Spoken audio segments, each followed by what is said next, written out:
A Kentucky grand jury on Wednesday yesterday did not bring a single charge against police officers for killing Breonna Taylor. Instead, they are announcing 3 lesser counts of wanton endangerment of first degree against a Louisville police officer whose name is Brett Hankinson. So for people who don't know, wanton endangerment is extreme indifference to the value of human life.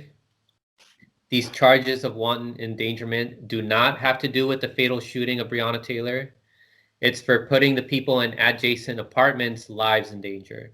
So 3 bullets that were shot by Hankinson flew into an adjacent apartment where people were who were unrelated to the case reside. So how is this not wanton endangerment to Breonna Taylor and her boyfriend if they shot bullets with no warning as she was sleeping and they were in the wrong ass apartment? So this is so horrifying. It is unsurprising, but it's still disgusting and horrifying. So RIP to Breonna Taylor. This is more evidence of the corrupt and dysfunctional court system that we have in the US. So my panel, what are your thoughts on this issue? We'll start with you, Jeff. Huh? Go ahead, Jeff. All right. Yeah, I mean, yeah, it's so ironic and disgusting that the only person who's facing any charges is the one that didn't hit Breonna Taylor with a bullet. Yes. Obviously, a lot of people were recklessly endangered here, and yeah, it's like, I mean, what did she do? What did her boyfriend do? Nothing. And it could have happened to any of us, but more so if we were African American. Yeah, it could happen to anybody, and especially people living in that part of Louisville or any other big city with out of control cops, which is pretty much every city. But yeah,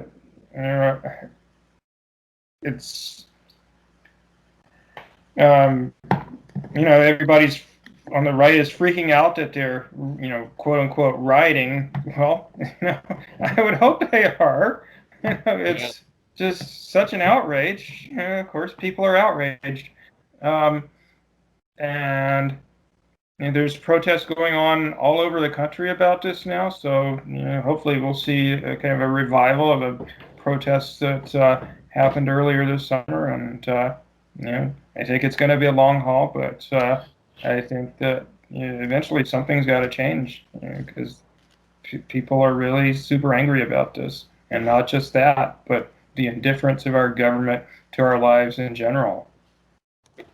Dak, I know you were really following this case closely. What are your thoughts on the injustice that's happening here? Well, I think they should expect more of this in the future, because I'm not convinced at all that Derek Chauvin is going to be convicted in the killing of George Floyd. I don't think that people realize just how much incredible leeway police officers are given. I mean, there's very little that police officers are not allowed to do. Police officers are allowed to endanger the lives of other people. They're allowed to kill other people. I mean, there are very few exceptions or controls to the power that police officers have. And in this case, the prosecutors weren't going to set the precedent that police officers need to think twice before they use deadly force in the future. It's inconceivable that the cops involved in this shouldn't at least all have been terminated from their positions. But that is the kind of preternatural power that cops are given, that they not only are they kept out of prison for the murders they've committed, but also they don't even lose their jobs. I mean, they don't even get an interruption in their paychecks. The problem is that people tend to view police officers as some kind of protected class. When people say things like Blue Lives Matter, they don't realize that police officers are supposed to put their lives on the line to defend civilians. This idea that police officers should shoot first and ask questions later because they need to defend this caste of citizenry known as cops, it's a complete perversion of what law enforcement is actually supposed to be. This isn't some kind of Roman system where you're born into the field of law enforcement and therefore you're just forced to put your life on the line against your own will. These people are paid for voluntarily entering into the force. So we don't even understand what law enforcement actually is, just as we don't understand that political parties are supposed to serve us and not the other way around. So because we've become so masochistic in our relationship to police officers and law enforcement, you can expect more rulings like this in the future. So Jose, you guys over at Heartlands Media do a wonderful job covering things that happen in the municipalities. So what words do you have to say about the injustices happening to Breonna Taylor? I mean, I want to echo everything. Like, I hope that these protests continue. They are the only things that agitate towards change. I do think we're going to see more of this. The power structure, it's a posturing game too. I mean, like, we say abolish the police because we know that's a huge pathway towards that some incremental reform, might be more palatable to the large majority of the public. The police want to normalize being able to legally shoot you in your sleep if they have to, and they just did. At the root cause of this, the no-knock warrant, the police leeway and discretion, why they were in that neighborhood anyway, why there's huge character assassinations on Breonna Taylor and her boyfriend, is the war on drugs, which has always been racist and meant to criminalize Black and brown bodies and the left movement. Nixon hated the hippies. And much like the war on terror was, meant to suppress anything that criticized American empire. And that reach continues to grow and be global. The DEA is so draconian; they will not reschedule cannabis to Schedule 2. They should deschedule it altogether. But at the root of it, because cannabis, an industry that's now being owned by a huge capitalist class to legalize nationwide, as at the root of why police can shoot you. There's a huge, social hierarchy of here who gets shot and who doesn't. But the precedent of why they get to target you in the first place is the war on drugs. And as cannabis becomes normalized as a business throughout the nation, we should keep talking about that root cause a lot more. The cops, these guys need to be charged for first-degree murder. They're just straight up. It's first-degree murder. She is an innocent woman, and her boyfriend is also innocent. They should be receiving justice and compensation from the people guilty of the murder, not the $12 million from the city of Louisville, which is the money from the city's taxpayers. And neither Trump or Biden are going to do anything to change our fractured court system. So what should we, the people, do? I mean, we had something going on with the NBA players. I think one of the biggest influence we can have to install immediate changes to have sports teams protest like the NBA almost did. They almost sat out of the entire season until the corporate puppet Obama called them out. I mean, he called them up and he told them not to do it and insisted them to advertise voting instead. It would be ideal, but those are athletes. Those aren't activists. Those aren't informers who are outside of the entertainment and sports circles like us. So what can we as activists and informers do? Well, I had said that I don't believe in these protests that are taking place. Like I don't believe in the authenticity of these protests. I think that the establishment and the government are encouraging these protests as part of a long game that they're playing against us. I think that these protests are going to be used to curtail civil liberties in the future. The William Barr's Department of Justice is very interested in obtaining the right to detain Americans indefinitely without trial, and I think that he's definitely going to be exploiting a lot of the stuff that's going on in the major cities. If the stuff that was going on in the cities was organic, then I would support it. But because it's not organic, I don't support it.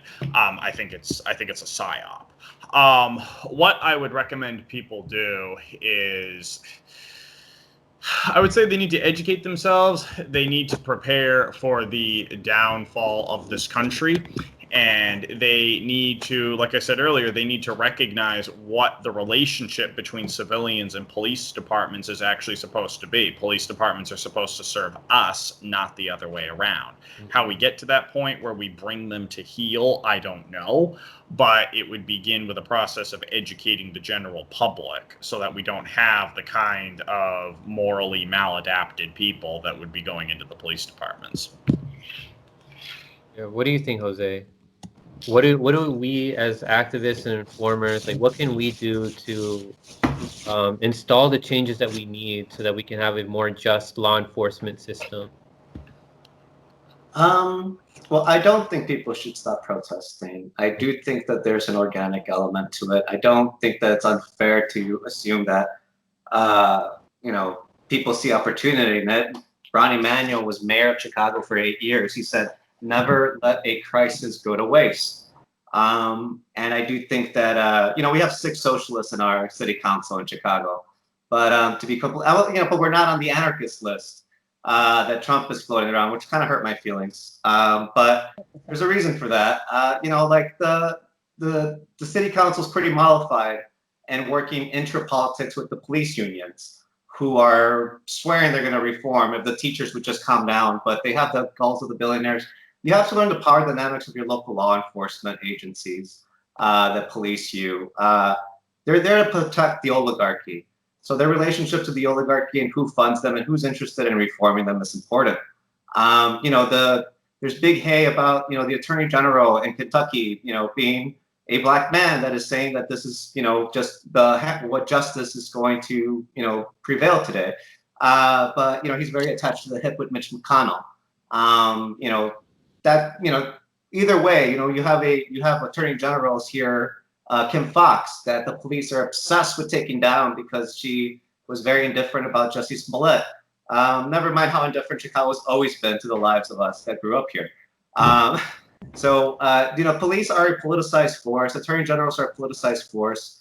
How we agitate for accountability of law enforcement and how that necessity in society gets carried out is still being experimented, small town to small town, which is called big city to big city. Chicago, right now what we're trying to do is pass CPAC, a civilian police, which is called oversight or advisory committee. It's kind of an extra elected board that plays regionally that will then take away power from the mayor for the chief police superintendent and put it in the hands of the public. And the more that we democratize the power structures, I think the better chance that we have of accountability. Law enforcement in and of itself, the way it's been carried out in this country, which is just to put things into punitive order, has always had a very fascist hierarchical streak. That's not an easy thing to reform. Mainstream Democrats in Chicago will tell you that this is a model of those small reforms happening. Once they lose the election to Trump, we'll see how they feel about it. But we'll see how we feel about it. But right now, I would say keep advocating for CPAC. Keep looking for models that have worked. A great model that came out of Maryland. Michael J. Woods, I believe was his name, was a longtime police sergeant in Maryland. Came up with a civilian policing model. Which again, the number one problem keeps being that the police answer directly to the political power structure that's not democratic. How do you put that person at the top of the chain into the accountability of the public? It's very hard, but that's where we're at in Chicago.